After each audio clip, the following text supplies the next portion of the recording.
At this time of year, you can really focus on we got to win them all and go on a streak here to get our spot in the playoffs, or you can ignore that side of it completely and take Saturday. How do the Spiders view this thing? We're definitely looking at it as one at a time. We got to go 1-0. I mean, we understand we got to win everything from here on out, but in order to get that, we got to get the first one. So we got to get rolling Saturday. We just mentioned, well, Coach just mentioned he's told you guys and reminded you of the 4-3 team in 08. What kind of motivation does that provide, knowing, I mean, you're not out of it, it starts this weekend, but this team, this program, this coach has done something like this before where you can turn things around? Right. I mean, understanding that and knowing that, we kind of know that we can trust Coach Hughes, man. He knows what he's talking about. He knows he's been through it before. So as long as we do what we have to do, we always have a chance to win every game and to turn this thing around a little bit. Tyler, your journey here kind of wasn't without some bumps out of high school with your recruiting, and then you end up at Richmond and you seem to have really flourished in your role. How good has this been for you, and how much have you kind of embraced your role and among a group of really solid dynamic receivers, one of which you are? I don't know. I've never thought about it that way. I never looked at it as it's a me aspect or what I've been doing. I more so look at it as a team aspect and what we do together. The things that I've been able to accomplish here, I wouldn't have been able to accomplish without the defense per se, or without everybody else in the offensive meeting room. So I don't think anybody on this team can truly take credit for their own success without giving the credit to their teammates and the coaching staff and the other people who do work behind the scenes so that they're available and they're able to make those things happen. Is it an offense where you kind of lick your chops, though, with as much as you guys throw the ball? I mean, there's plenty of opportunities to, and as Coach was saying, catch and run. Yeah, of course. I think any receiver would love to play in a spread offense just as much as they throw the ball, but I think just offense in general just makes you happy, It's just something about it. It's nothing like it. So, and then again, with the guys that we have in that room, it's nothing like it. It's a brotherhood. So I enjoy each and every one of my teammates, and I'm glad that I'm able to play beside them. I'm glad we all are able to step into our roles as young men and try to pull this thing out. Having said all that, the history of LC Bird wide receivers is not as lengthy as it might be at some other high schools. But you've never doubted your abilities. But how much different is what you're doing now compared to what you were doing just 3 or 4 years ago over in Chesterfield? That's a good question.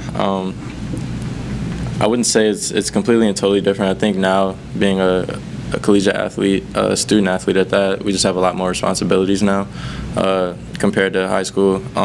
Pressure-wise, I think LC Bird did a great job with preparing me for big games, because every week we look at every game as if it was a big game, and you have to do the same thing in college. You prepare to be the best. So as far as preparation goes, LC Bird definitely helped me understand what it would take to prepare and the sacrifice you have to make to be the best. And coming into college, I think it's helped me as well as all my teammates learn how to become young men, learn how to take care of your responsibilities off the field so that you can take care of your responsibilities on the field and be there for your teammates and be accountable. You mentioned brotherhood. A lot of teams like to throw that word out there, but right here, you're very passionate about it. You're 4-3. You've got 4 of your toughest games down the stretch. What is it then about this locker room and this team that has them in a place where they know they can still get this thing through? We'll see. I mean, we would definitely see. Right now, we're in a moment, we're in the midst of defining ourselves and defining who we are. We're not the national championship team that Coach Hughes coached. We're not the team from last year, and we're not teams that'll come down the road from now. Like, we are this team. This team will never be the same team after this year. So we're in the midst of creating our legacy and defining who we want to be. So we'll see if we'll pull together as teammates and as one and come together and win out, or we'll see if we don't do what we have to do.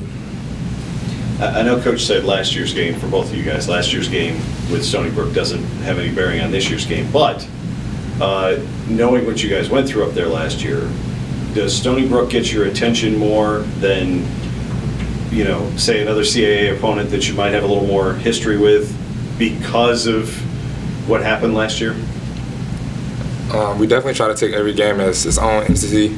Every game is important. You know how to see it. Every game in CAA is tough. Every game, like last week, we had an overtime game. Albany, we had an overtime game.